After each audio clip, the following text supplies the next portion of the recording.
Sir Topham Hatt's engines are proud of how useful they are.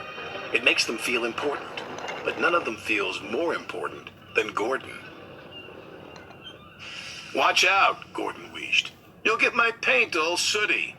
"Pulling freight cars is a sooty job," teased Salty, "but then you wouldn't know." "Of course not," Gordon huffed importantly. "Express engines don't pull freight cars. It wouldn't be dignified." "Dinghy-fried?" puzzled Percy. "What's that?" "Dignified," Gordon corrected.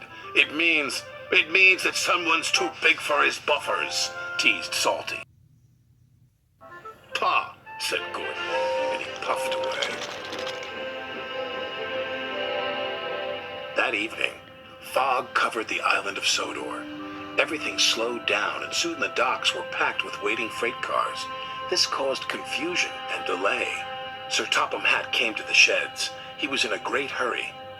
"Henry, Thomas, and Percy," he said, "you must go to the docks immediately." "Yes, sir," they whistled.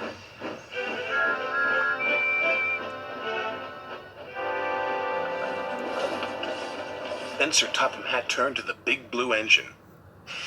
"You too, Gordon," he said. "I need a big engine to take the freight cars where they won't be in the way." "Freight cars?" huffed Gordon. He could not believe what he had heard. Gordon wasn't happy to be pulling freight cars. He waited impatiently while they were shunted into place. Hurry up, chuffed Gordon crossly. "Why the rush, Gordon?" asked Thomas. "If I must pull freight cars, then I'll show Salty how an express engine pulls freight cars," Gordon huffed. "Careful, Captain," Salty tooted. "You don't want to get too big for your buffers." But Gordon ignored Salty.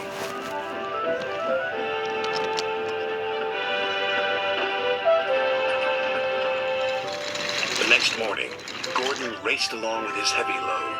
"Now this is how you pull freight cars," he puffed. But the signalman had accidentally left the points switched to the branch line. Gordon rattled through the junction. "That's strange. I'm on the branch line." "Oh no," the signalman cried. "Express trains aren't supposed to go that way." It was too late. Gordon had already raced into the distance.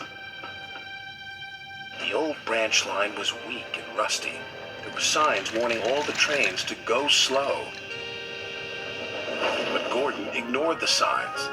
"I'm an express engine. I don't go slow," he said, and he went even faster. The branch line couldn't take his weight, and the rails buckled. "Oh, help!" Gordon cried as he slid off the tracks and into a field.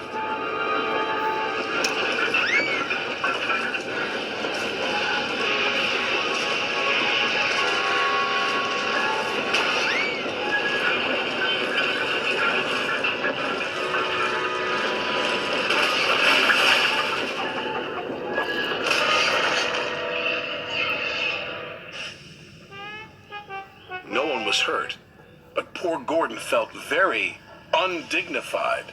"What will Sir Topham Hatt say?" he groaned. He found out soon enough.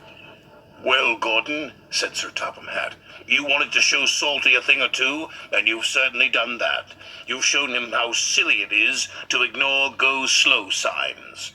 "Sorry, sir," said Gordon, and he let out a sad wheesh of steam.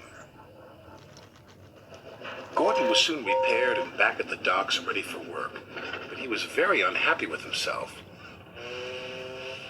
"Everyone makes mistakes," said Thomas. "Even you." "Salty's sorry he teased you," puffed James.